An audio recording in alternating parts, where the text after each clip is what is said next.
എന്നാൽ ഗോൾഡിക്ക് ഇതെല്ലാം വെറും ഒരു ഇല്യൂഷനാണ് എന്ന് മനസ്സിലാക്കുകയും അത് അവരോട് പറയുകയും ചെയ്യുന്നു. പെട്ടെന്നാണ് അവൾ അവിടെ ഒരു ബുക്ക് ഇരിക്കുന്നത് കാണുന്നത്. അവൾ തുറന്നു നോക്കിയതും അതിൻ്റെ ഉള്ളിൽ ചെറുപ്പത്തിൽ അവളെ ആ കരടികളെ എങ്ങനെയാണ് വളർത്തിയതെന്ന് കാണിക്കുകയാണ്. അവൾ എങ്ങനെ ഇവിടെ വന്ന് പെട്ടു എന്ന് കാണിക്കുന്നില്ലെങ്കിലും അവളെ സ്വന്തം മകളായിട്ട് കണ്ടിട്ടായിരുന്നു വളർത്തിയതെന്ന് അവൾക്ക് മനസ്സിലാവുന്നു. ഇപ്പൊ അവരെ കാണുകയാണ്. പുസ്സാണെങ്കിൽ തന്റെ തെറ്റുകളൊക്കെ ഏറ്റുപറഞ്ഞ് കിറ്റിയോട് ക്ഷമ ചോദിക്കുന്നു. കിറ്റിയും അത് സാരമൊന്നുമില്ല, ഫ്രീ ആയിട്ട് വിടുകയെന്ന് പറഞ്ഞു. താനും അന്നത്തെ ദിവസം ആ ചർച്ചിൽ വന്നില്ലായിരുന്നു എന്ന് പറയുന്നു.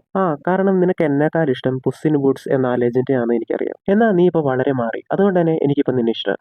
അങ്ങനെ അവർ ആ കരടികളുള്ള വീട് കണ്ടുപിടിക്കുന്നു. ഇവരെവിടെയാ നിൽക്കുന്നത്? ജാക്കും കണ്ടുകൊണ്ടിരിക്കുകയാണ്.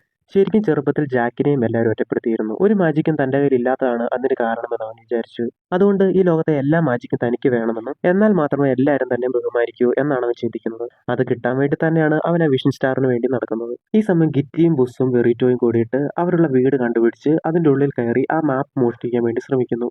എന്നാൽ ബുസ് ആ മാപ്പ് മോഷ്ടിക്കാൻ ശ്രമിക്കുന്നത് ഗോൾഡി കാണുന്നു. കിറ്റി ആ മാപ്പിനെ തൊട്ടതും ആ സ്ഥലം മൊത്തം മാറുന്നു. ആ സ്ഥലം മൊത്തം രണ്ടായി പിളർന്ന് ആകാശത്തൂടെ പറന്നു നടക്കാൻ തുടങ്ങുന്നു. എന്നാലും അവർ പിന്മാറിയില്ല. ആ മാപ്പിന് വേണ്ടി അവിടെ വെച്ച് തന്നെ അവർ വീണ്ടും ഫൈറ്റ് ചെയ്യുന്നു. കിറ്റിയും ബുസും അവരുടെ സ്റ്റൈലിൽ ഡാൻസ് ഒക്കെ കളിച്ചിട്ടാണ് അവരുമായിട്ട് ഫൈറ്റ് ചെയ്യുന്നത്. ഇതിൻ്റെ ഫുൾ വീഡിയോ കാണാൻ താല്പര്യമുള്ളവർക്ക് ഡിസ്ക്രിപ്ഷനിൽ ലിങ്ക് കൊടുത്തിട്ടുണ്ട്. അതുപോലെ വീഡിയോ ഇഷ്ടപ്പെട്ടാൽ ലൈക്ക് ചെയ്യുക, ഷെയർ ചെയ്യുക, സബ്സ്ക്രൈബ് ചെയ്യുക.